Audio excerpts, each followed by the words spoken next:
Back in session this week, members of Congress renew calls to defund Planned Parenthood. Those calls are echoed by women, young and old, on Capitol Hill today. Catherine Zeltner reports. Brian, should the government fund a group that's allegedly breaking federal law? Women gathered in Washington today say no. Planned Parenthood hurts women. The pro-lifers call today's protest "Women Betrayed," the real stories. Planned Parenthood betrays women over and over again. More than 1/3 of Planned Parenthood's budget comes from the federal government. These pro-life women believe that's not okay. One even driving from Minnesota to D.C. to say so. It's a private corporation. Why our tax money's going to a private corporation? Their model is the decay of society. We're worse than the devil if we're funding ripping apart babies and killing them in the womb. House members are also weighing in, holding a hearing on Capitol Hill Wednesday. Whether Congress should appropriate another $500 million plus to Planned Parenthood when we could be spending that money on feeding hungry children. This is a question of priorities. I'd like to know what your priority is, Planned Parenthood or feeding hungry children?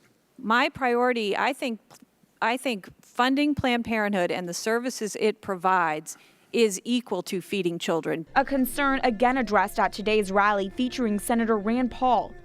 But the presidential candidate says it won't be Republicans closing down Washington over the debate. The Democrats want to shut down government over this, then it goes to Democrats.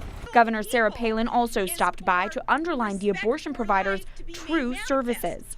It's ridiculous to fund Planned Parenthood under the guise of providing some kind of health care service for women. Planned Parenthood, that's not their sole mission.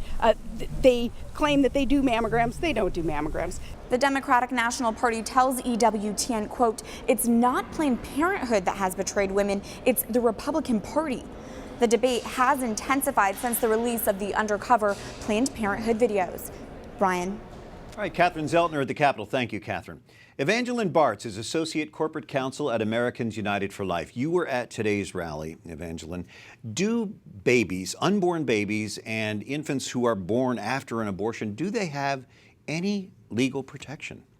Well, Brian, they have a little bit of protection because they have been declared to be persons if they're born alive pursuant to an induced abortion.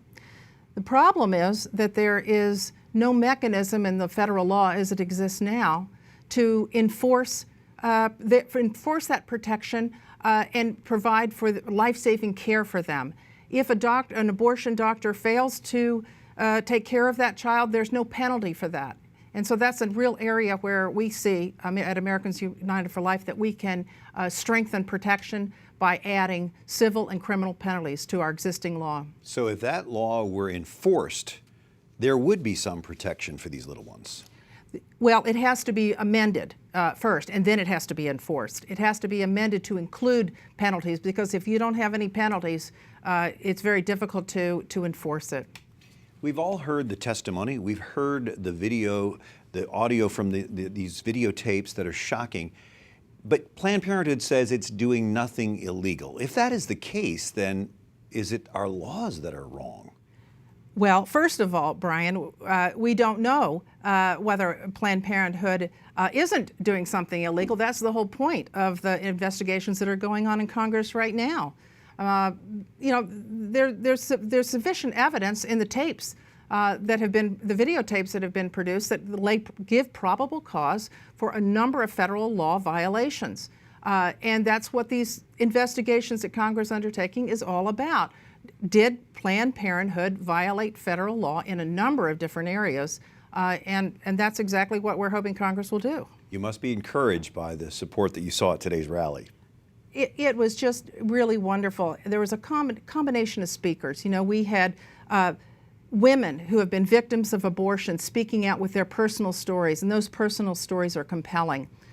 We had members of Congress present. We had Governor Palin there. We had representatives from pro-life organizations all speaking about the need to defund Planned Parenthood, protect women, and expose the many, many ways in which Planned Parenthood has betrayed women.